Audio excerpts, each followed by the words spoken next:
Indonesia hari ini.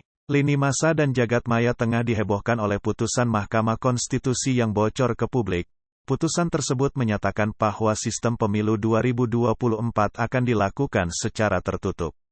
Putusan yang mencuat ke permukaan tersebut, awalnya disuarakan oleh mantan Wakil Menteri Hukum dan HAM, Denny Indrayana. Denny Indrayana mengatakan, demi kepentingan demokrasi Negara Kesatuan Republik Indonesia, hal tersebut perlu diangkat ke permukaan, agar masyarakat dapat mengawal demokrasi secara terbuka, dan jangan demokrasi di Indonesia mengalami kemunduran. Sementara itu, dari sisi pemerintah, Menteri Koordinator Politik Hukum dan HAM menyoroti bocornya dugaan putusan Mahkamah Konstitusi tersebut.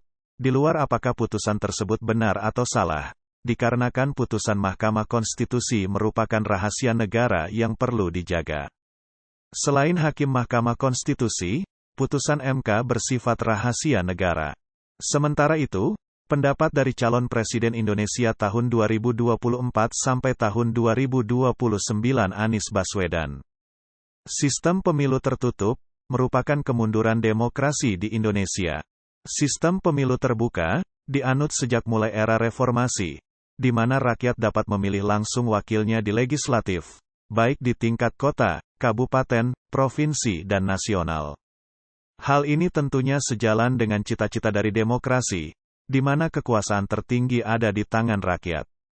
Suara rakyat adalah suara Tuhan.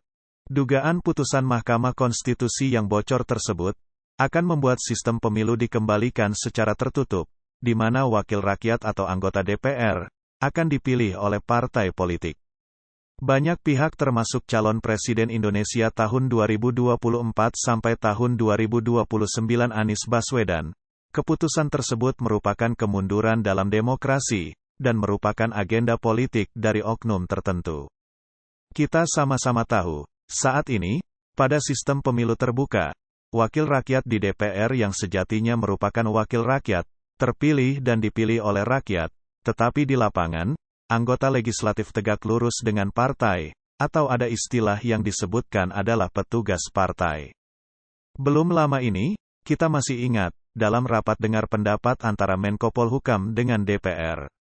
Salah satu anggota DPR yang akrab dipanggil Bambang Pacul, dalam rapat terbuka, mengatakan dengan terbuka, bahwasanya dirinya siap dan patuh apabila ada instruksi dari Ibu, perintah Ibu akan siap laksanakan seketika.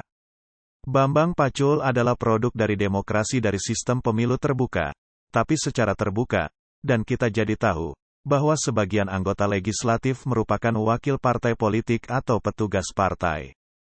Terlepas dari putusan Mahkamah Konstitusi yang bocor ke publik itu benar atau tidak, kita perlu mengawal agar sistem pemilu dapat terus dilakukan secara terbuka, meskipun masih banyak kekurangan, tetapi bukan berarti sistem yang ada perlu diganti seutuhnya.